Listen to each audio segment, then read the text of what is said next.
We continue to follow this breaking news story on Portland State's campus that's been going on now since sunrise this morning. At various times over the last several hours, the scene has been chaotic, like you see right there, after Portland police began to clear out the main library on campus that protesters had occupied since Monday. So here's what we know so far. Portland police say the library is currently cleared. They've made 12 arrests at this point, and just 4 of those people they arrested, so a third, are Portland State University students. Our crews were on scene all morning long, and at one point there was a rush of a group of people sprinting away from this library. What Devin Haskins, who's been reporting on this all morning, described as a mass exodus. Some of those people were arrested, while we're told others got away. Thanks for joining us here at noon. I'm Drew Carney. This, of course, is Christine Pitawanich, and we expect a press conference to start any minute now involving the likes of Portland Police Chief Bob Day, Mayor Ted Wheeler, Portland State President Ann Cudd, and Multnomah County District Attorney Mike Schmidt. As we wait for that presser to start, though, we're going to turn it over live right now, back on campus, where Kyle Aboshi is standing by for us. Kyle, what do you have right now? Drew, a large demonstration continues on the Portland State campus. Down the park blocks, you can see a group that's assembled, roughly 100 people standing and chanting, looking directly at police. There's no physical confrontation at this point. Police are allowing them to demonstrate peacefully as they are. This comes after a busy and fluid morning. Initially this morning, police went in and cleared the library building, which had been occupied for several days by demonstrators, making several arrests, not only from those in the building, but outside the building as well. We saw a number of people taken away in zip ties. Then things became a bit volatile as the crowd began to grow and gather outside. At one point, they tried to transport those who were detained away, and demonstrators got on their way. At this hour, as you can see, campus is closed, and so the park blocks are empty. But just to kind of put things into perspective for you this morning, you know, a lot of people may have this misperception this is all of downtown Portland. Instead, it is literally contained to about one park block. Behind me, you can see the campus looking north here, and there's not a lot of activity, obviously not a lot of students out and about, no classes today. And as you pan across, you can see the student union as buildings are closed here on campus as well. And we look down the way, you can see police vehicles obviously staged and police tape set up, a large perimeter around the library building and some of the park blocks. But generally speaking, at this point, it is a waiting game as police stand back and allow demonstrators to peacefully assemble here in the park blocks. Back to you. All right, Kyle Aboshi, we appreciate you reporting live for us this afternoon there at Portland State. Of course, at one point this morning, protesters formed a human chain to try and block some of the police that were trying to leave campus with their transport vans. We also saw shoving between police and protesters, and it also appeared at some point pepper spray was being used. We're not sure if that was coming from protesters or police, but we definitely saw protesters washing some of that pepper spray out of their eyes. Right, so our Devin Haskins saw all of that unfold. He's been live at PSU all morning long since about 5 a.m. This is, of course, also where PSU has canceled classes for a third day in a row. Devin, you were there to see this escalation happen firsthand, and you saw some of the more dramatic moments of the morning. Yeah, I did. And, you know, the big one was the thing you mentioned right off the top when the students, or the protesters, excuse me, running out of the library, which is directly to my right, in just a dead sprint across the south park blocks to Broadway. And then some of those, we heard Chief Bob Day say, some of those were arrested, others fled as well. And then it moved back here on campus as more police moved in to kind of control the area and the situation. And then, as you said, we saw those people, or those transport vans and police vehicles try and exit, and then the big blockade, and that's where the biggest confrontation so far that we've seen happen. Right now behind me, kind of want to direct your attention, the crowd standing peacefully there, pro-Palestinian supporters on one side, police lined up on the other right now, and for the most part, it has just been chanting. It has been a few phrases yelled at police and a few questions asked at police, but for the most part, and it's been pretty peaceful. About half hour ago, I did see a water bottle go flying over the crowd towards the police line. Police making no action to do anything about that. Been seeing kind of police come in, relieve those that are on the front line, and then step back, and you see more police step up there right now, just kind of keep an eye on things, and that's a lot of what's happened.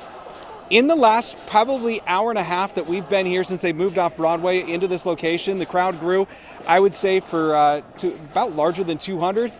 Now I'd say it's probably shrunk a little bit, but not a whole lot. There's still a good sizable crowd here on the campus of PSU right now, continuing to stand their ground against Portland police officers and Oregon State police officers. So now I'm just kind of getting a lay of the land again, just kind of looking around, and you see police still around. One thing I did talk about, and I know we're waiting on that press conference, so please interrupt me and let me know, but one thing I was talking to a staff member about was these soccer goals that were taken off of the field. He said he went onto the soccer field and noticed that they had also spray painted the soccer field and the football practice field that's back behind the library as well, with some vulgar words as well. So the damage not only spreading here at the library, but also beyond it to other parts of the campus right now. For now, that's kind of the situation we're dealing with here, is as police stand their ground and protesters stand theirs. Back to you. Okay, Devin Haskins reporting for us since sunrise this morning at 5 a.m. Devin, we appreciate your reporting. You can see he's outside, but gosh, inside was a whole different story earlier this morning with Portland police. They made their way into the building, into the library around 8 a.m. or so. We've been monitoring their social media. This is new video that they posted within the last 30 minutes or so. You can see them breaking through a barricaded door to the first floor of the library. In this video, officers are warning one another about a slick floor. So the Bureau says there was some sort of soap or another slippery substance they say was likely intended to cause officers to slip and fall, slowing their operation to clear the building. But at this point, the library now clear. Let's take a look at some other pictures that Portland police shared with us earlier this morning and video from Portland police. Here's a look at what officers saw entering the library this morning. These videos and pictures posted on Twitter from the Portland police account. And we also saw the pictures there of the ball bearings, the paint balloons, the spray bottles of ink. Just to be clear, Portland police said none of those items were actually used against police this morning, but clearly those items were there. They were found by officers as they cleared out the library. Chief Day said his officers cleared the building floor by floor. He also said that no one was injured. So everything we've shown you this morning so far was what was happening at PSU's downtown Portland campus. But there was another situation that happened overnight in Northeast Portland. So this is about 13 miles away, more than, or just about 4 miles, I should say, away from the airport. Portland police vehicles catching on fire in the parking lot of the training facility there along Northeast Airport Way. So now an arson investigation is underway. John Adams, live for us there with what happened. John? Well, guys, we continue to learn more about this incident that took place here, and PPB told me just about an hour ago that a suspect actually cut into the fence to get to where those vehicles were and started that fire early this morning. A person with PPB said the suspect was using some sort of an ignition pouch that they were putting on the tires of vehicles that caused them to ignite. Like we said, 15 vehicles in total were burned, ranging from some older Crown Victorias to newer police SUVs. Fire crews responded just before 2 a.m. and were able to put the fires out. The individual was caught on security cameras at the facility, but they were wearing a mask, so identification of that person may be difficult. Earlier this morning, the governor's office released a statement about this arson attack, saying in part, this is Kotek speaking, I fully condemn the criminal actions taken Thursday morning that resulted in the burning of 14 Portland Police Bureau cars and endangered first responders and the surrounding community. Now, no word yet if this attack is directly related to what has gone on at Portland State University, but we are expecting to hear more from Chief Bob Day later today, hopefully in that press conference. Back to you. Okay, thank you so much. John Adams reporting from Northeast Portland. Well, protests also are continuing at dozens of colleges around the country. In fact, the Associated Press reports that in the last 2 weeks, around 2,000 people have been arrested at those demonstrations. This morning, we learned that the Los Angeles Police Department arrested at least 100 people at UCLA. A heavy law enforcement presence remained on campus there overnight following encounters between pro-Palestinian and pro-Israeli demonstrators, which officials say included fights, firecrackers, and things like pepper spray. Now, we are going to break away from this national coverage to bring you more live coverage of today's events at PSU. There is a press conference happening right now featuring Mayor Ted Wheeler, Police Chief Bob Day, Portland State University President Ann Cudd and Multnomah County DA Mike Schmidt. We have a number of speakers this afternoon. We'll start with Sergeant Kevin Allen, who will give a brief synopsis of what we've seen since around 6 o'clock this morning. Following the sergeant will be Mayor Ted Wheeler, then our Police Chief Bob Day, District Attorney Mike Schmidt, and then Portland State University President Ann Cudd. Sergeant. All right, thanks. I'm going to be giving a summary. It is not a comprehensive summary because, as many of you know, our officers are still out there and we're still getting information filtering through our command post. So I'm going to give you the information that I know at this point, and then we will be releasing more as we confirm it. But we do know that this morning we had a planned operation to go to the Portland State Library and begin a clearing operation. We started that operation about 6 o'clock in the morning, where we entered the building. The strategy was to start at the top of the building and work our way down. So officers entered the building and went in an elevator to the top of the building, secured the roof, secured the top floors, and then slowly, carefully, deliberately working their way down, clearing the building as they went. As we expected, we encountered a lot of barricades, a lot of things put in our way to try to slow us down, and that did cause it to take a couple of hours for us to get through the building. The biggest challenge, most of the barricades were on the first floor. A short time ago, we released a video of officers breaching the door to the first floor. That was definitely the most difficult for them to get through, but they effectively got through it, and when we approached the bottom floor, a group of people who were in the library fled out the front door. When the officers got down to the first floor, they did make some arrests. We know of 3 minor injuries, actually 2 minor injuries to officers. They did not have to be evaluated or anything. There were small injuries. One officer was sprayed with a fire extinguisher. The person who sprayed the officer with the fire extinguisher was arrested.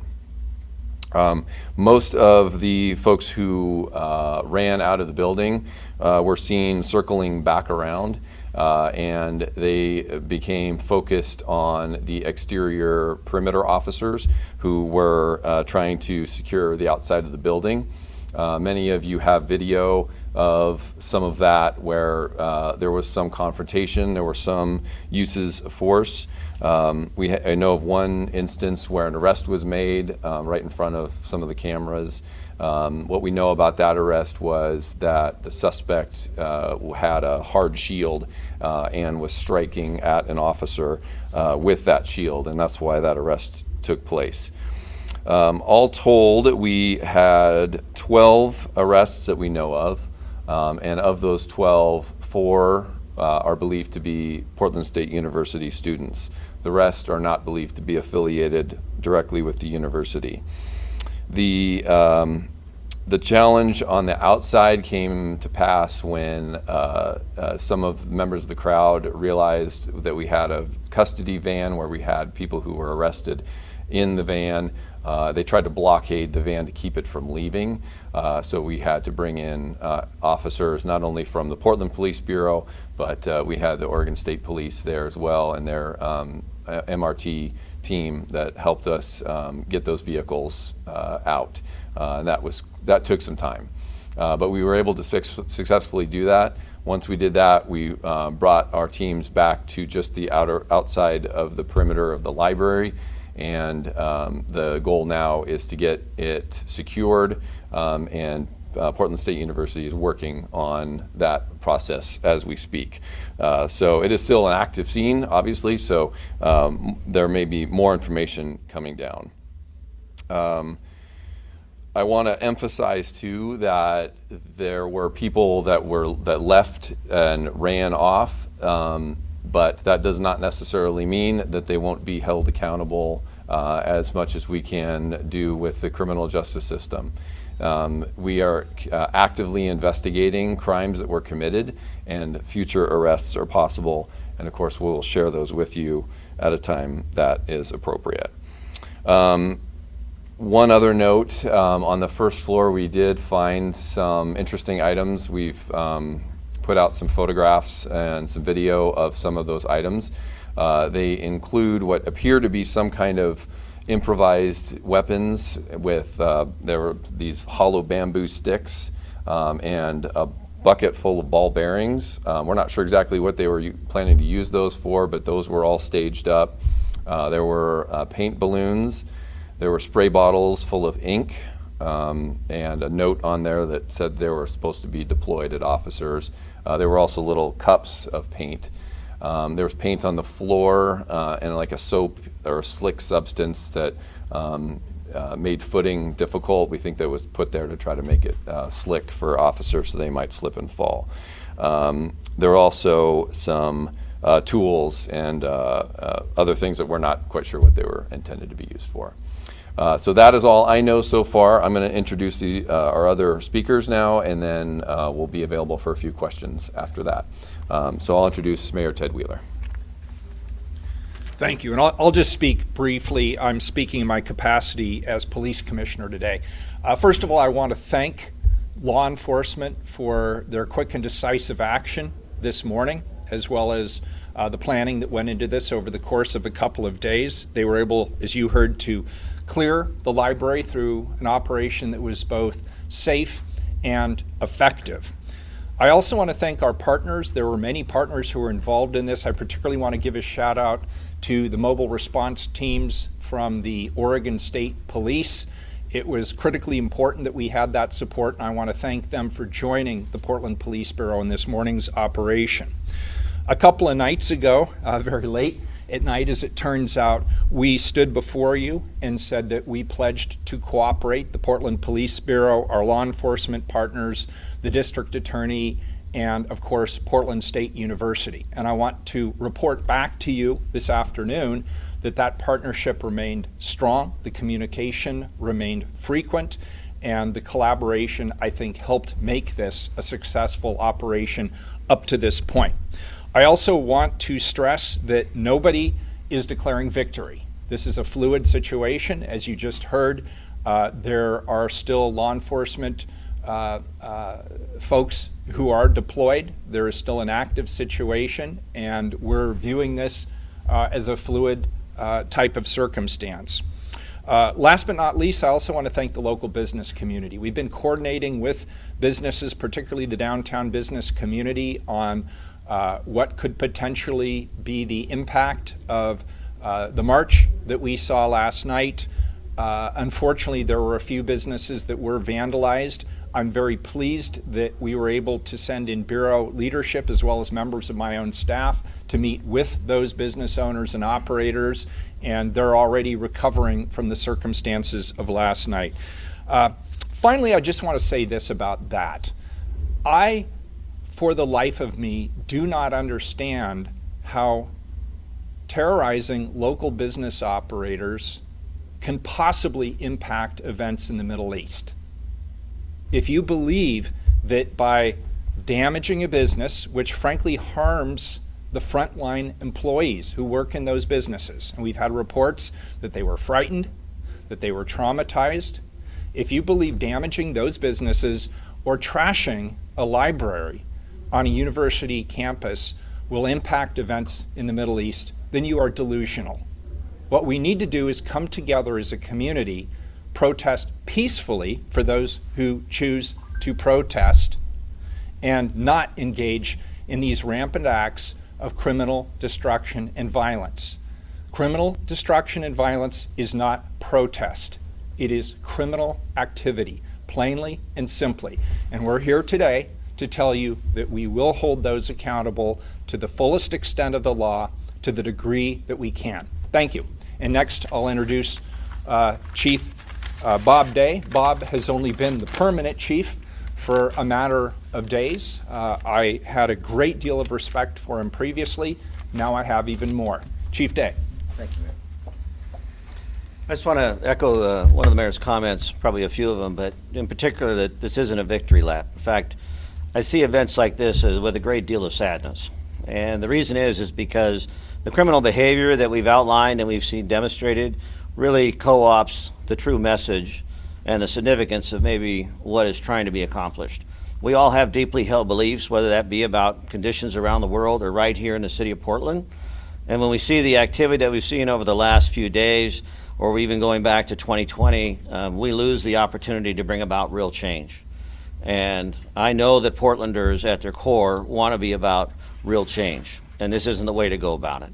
So we're going to continue to be very intentional in our efforts to address criminal behavior and support First Amendment rights.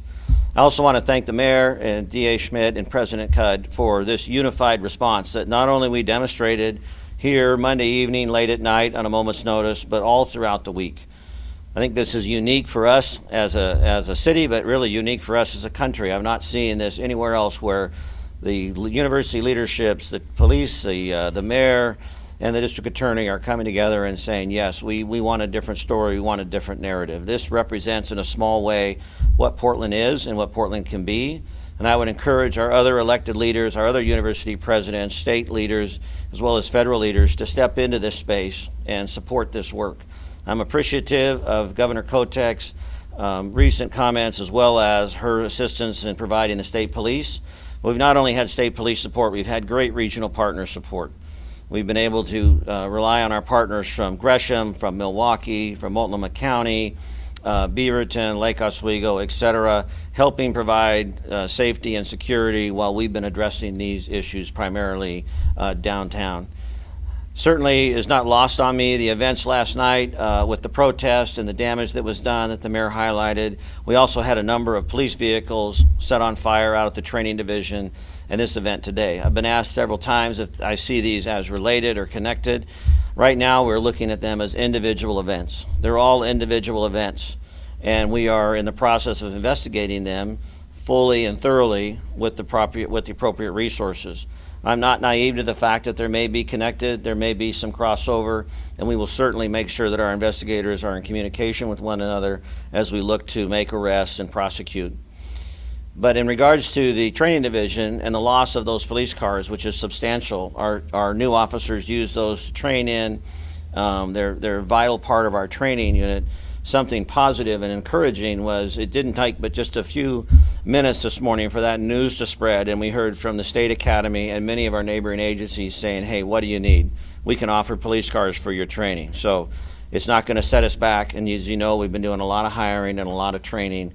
And so the ability to have that support and not be able to have to miss a beat so that we can continue is really important. Just overall, I want to commend and thank the men and women of the Portland Police Bureau, the state police, and those other agencies I mentioned.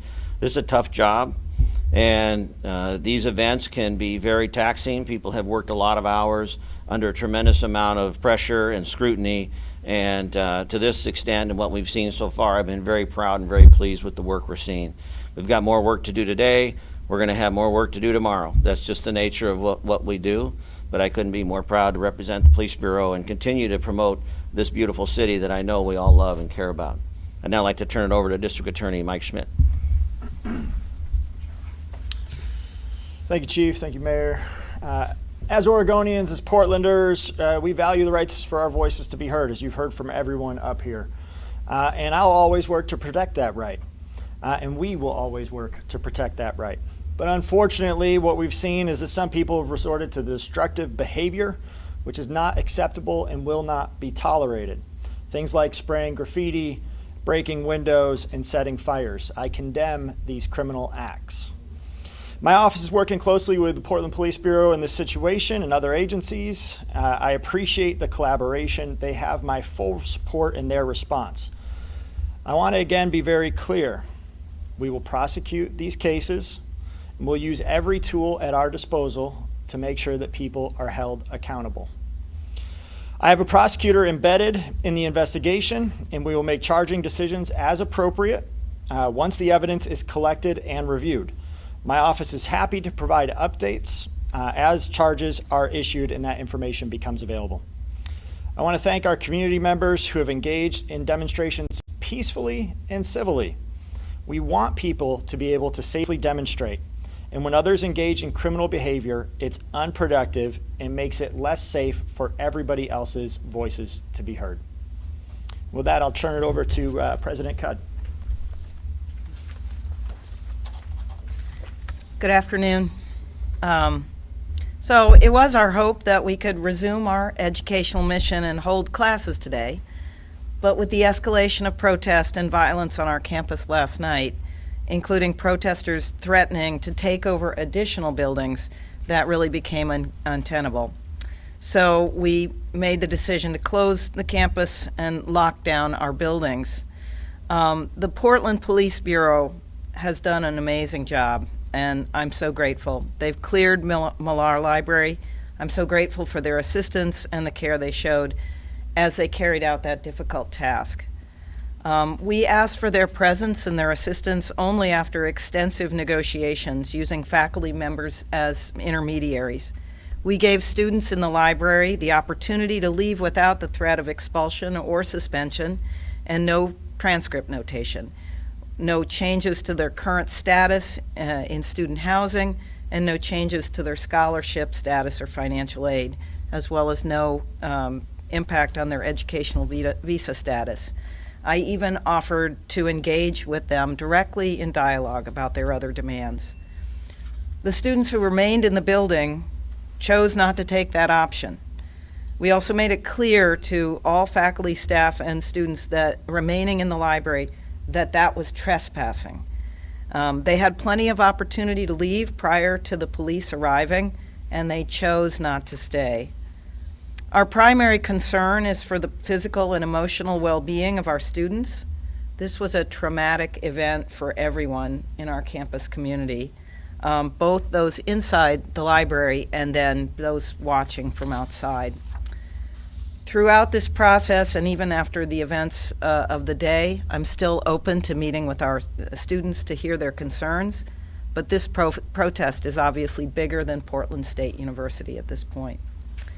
PSU is an access institution. We have more than 21,000 students.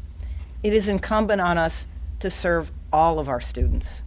Of course, we support the free speech rights of our students who feel so passionate about the horrors of war and the killings of innocents in Gaza. But we must take care of all of our students and provide a safe learning environment. It is tragic that some of our students, along with others from outside, have so badly damaged our library and taken away that essential learning space. You know, as a philosophy professor and the daughter of librarians, that space is really a sacred space to me, and I am really so saddened to see what has happened to it. So we appreciate very much the assistance of the Portland Police Bureau and the Oregon State Police and the restraint with which they have addressed this situation. I'm so grateful to Mayor Wheeler, to Chief Bob Day, to the DA, Mike Schmidt. It's been, I won't say a pleasure to get to know them and work with them so closely, but it has been a truly wonderful professional experience for me to see how they work and to learn about the ways in which they care for our community with such deep affection and commitment. So I also want to thank Governor Tina Kotek, who lent her assistance and was also in communication with me throughout. I've been reassured by many people that staying the course the way we have is the right thing to do, and I'm grateful for that support. As a philosophy professor, it's not my first, it is my first rodeo as far as this goes, but it's not the first thing that I've ever learned how to do. So thank you for this, and I'm here to also answer questions. As I'm sure all of you can appreciate, it's been a long day for all of the individuals up here. They have a lot of work to do in the coming hours, but we do want to allow some time for some Q&A. With that said, I just ask that you identify who you are and identify the leader that you would like to ask a question to. Thank you. President, kind of for the students who have been arrested, are there any suspensions or any other disciplinary actions you'll take? Well, we have a student conduct process, and we will follow that through. They'll have, due process throughout our process. But, these were very serious events, and there will be consequences. Is your offer still on the table for them? No. My question is for Chief Day and Mike Gershman, KT News here. Of the protesters that ran outside of the building this morning, what actually happened there? Were any of them arrested? Yeah, I believe so. Some were arrested. Kevin would, I know that, yes, some were arrested. How many of that, I do not know. I also know that we're actively distributing information with pictures and photos of those that were not arrested, but we're seeking to take into custody. But there were some arrests made, yes. Did officers chase those protesters, and about how many ran out of the building? I do not know about the pursuit or lack of, and in terms of numbers, I've heard numbers near 50. But certainly, we're going to have to review the video to see what that looks like. To make arrests? We're continuing follow-up investigations with all of these. So yes, we have information. We are actively looking for people who were not arrested, but we have probable cause for based upon their behavior. Why only 12 arrests? Well, I'm not sure the whole extent of the availability and the tactics that were used at the time. So it's all part of what we will evaluate as we go forward, in terms of that. And before we know that only 4 arrests were PSU students, what were the other people doing there? And have you identified them? Like, were they from Portland? What were they doing in the library? Those are follow-up questions you'll have to ask Mike or Sergeant Allen in terms of those details as they get processed. I want to add something to Emily's question. We do have a number of images of people who left the library. I've spoken to detectives in major crimes, and we'll be pushing out images of these individuals later today. We are pursuing them. About how many are you pursuing? We don't have an exact number. Okay. This, again, is a very fluid Ballpark, situation. like dozens more? Potentially. Okay. I have a question maybe for Sergeant Allen. Drew Reeves with KPTV. You mentioned 4 arrests were students. A lot of them were not. Do you know the group that was left in the library this morning? Was it a majority not students, you believe, or do you have any ideas? Well, we only have the information on the people that we arrested. Obviously there are some people in there that we may not necessarily have their identification. So it is too early to answer that question reliably, but we did know that there was some discussion about that this entire group was made up of PSU students, and we found that to be not the case. My question is for President Cudd. I'm Julia Silverman from the Oregonian. What more can you tell us about damages to the library at this point? To books, to rare books, to electronics? Is there a financial estimate, and do you know how long the library will remain closed? We don't have very much information right now. I've actually been watching news coverage to see what it looks like inside the building. We've had very little look inside, so it's hard to say. But the damage does seem to be very extensive on a couple of the floors where they were really barricaded against the police. And I've also seen images of graffiti on the walls. Some of those walls are going to be hard to paint and to correct that. So it will take a while. I've also heard reports, both from an officer and one of our CPSO officers, as well as from the news media, that there were some thefts of some very, some rare archival material that will be very sad if we've lost that. President, Oh, can you sorry. Let's give someone else an opportunity. Sorry, I just have one I more. just have Yeah. a follow-up when you're done. I just wanted to say, I hadn't heard before, I don't think it had been previously reported, that there were concerns last night that there may be occupations of other buildings on campus. Can you elaborate at all on that? Not really, other than to say, at other universities, we've seen that happen. We've seen you clear one, and then other places spring up. So we actually, have thought about that potential contingency for a while. But last night, because there were more people coming to campus, that seemed like it could be a real possibility. Actually, the other night, there was one instance where, and this was the night that I was negotiating with students, so okay, that must have been Tuesday night. It's hard for me to keep track, but Tuesday night, that's when the tenor really changed, and there was an incident where in one of our other buildings across the park blocks from the library, some clearly students who were in that building legitimately, I mean, they are students, the campus was closed, but somewhat legitimately they were in that building. They barred the doors from other protesters coming in. So that was kind of an indication that the students, who were some of the protesters, were worried that those from outside might be trying to come in. I just have a question on the security situation on campus and at the library prior to this event. Is the library accessible to anyone, or do you have to be let in by a student or a faculty member? The library is open to the public. Okay. Or was. It won't be open to the public again for some time. We have to allow some other Will you reporters be to ask some giving tours questions. of the library to the media? Excuse me, Chief. We are planning that tomorrow. You are. I just had a question for the chief. Can I'm you asking that, explain the tactics, why you went in this morning versus prior days, and also what the officers might have encountered when they went into the library? Were most of the demonstrators on the bottom floor, or? Yeah, so the decision to make, when to make entry is just always based upon resources, time, people. Paramount to all of the missions of policing is around life safety.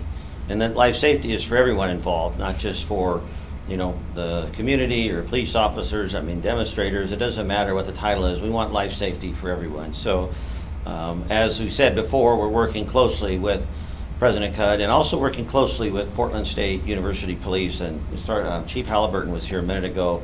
I want to give him credit and appreciate his leadership in this as well. But we wanted to make sure when this turned from a public order event to a criminal event, which is really when they breached the library, that we were working closely with the DA and others to make sure we had the right charges, right understanding of legal authority, and then the right tactics. As stated earlier by Sergeant Allen, as we processed the building, it just turned out that most of the people were on one particular floor. And my understanding is there was some interaction, and then that's when they, fled. So what we encountered as we were clearing the building were, several barricaded doors that we had to break through, and then once we got to the bottom floor and made contact with folks, that's when they ran out. President Good, I had a follow-up for you, Thomas Schultz, KGW. I was wondering, what specific buildings were you worried about that were threatened to be taken over, and what were those conversations like between you, your staff, and maybe law enforcement to ensure that didn't happen? Yeah, so we were worried about the buildings specifically on the park blocks. And we do have different forms of access control, so we raised that level of access control on the park blocks. Meaning that? So it could be, so we have, swipe cards, right? ID cards that swipe us in. And we can, maybe I shouldn't be talking about security, but we can, adjust the level of who can enter what buildings, right? So that's. Last question down here in the corner. We got to get these folks out of here. I was just wondering, I think this is a question for DA Schmidt. What will the investigation look like going forward, where how you might tie property damage or anything within the library to individuals? What's that going to look like? Is it going to take a typical amount of time? Is it going to be an elongated process? Yeah, it's too early to say. It depends, right? We'll be looking at all kinds of, evidence that we can gather with cooperation with the police, but things like video, photographic evidence, witness evidence, all of that will be taken into consideration, and where we can tie specific individuals to specific property damage, then they'll be charged for that. Thank you. That's it. Thank you. Is it possible to just get an update on the public order? As we have been very communicative over today, the prior days, please email us. We messaging out more later. Who knows what later will bring also. So thank you for joining us. Appreciate it. Okay, you just heard that press conference wrap up there with Portland Police Chief Bob Day, Mayor Ted Wheeler, Multnomah County DA Mike Schmidt, and Portland State University President Ann Cudd, all talking about the situation that's been unfolding on the PSU campus really throughout the entire morning. And with that, we're going to wrap up our live TV coverage of those events here this morning. But we do remind you can continue to follow the situation at PSU on our website, khw.com. There's also a complete recap of this morning's events on our KHW News app. Our next live local broadcast comes your way at 4 p.m. this afternoon. Also, remember, tonight at 6:30, a live debate involving the candidates for Multnomah County District Attorney. We will have that live debate happening right here in our news studios. We've got Mike Schmidt and Nathan Vasquez, both challengers for that seat, coming in live to host a debate that you can check out again at 6:30 p.m. For now, we say thanks for watching, and we'll see you back here later this afternoon.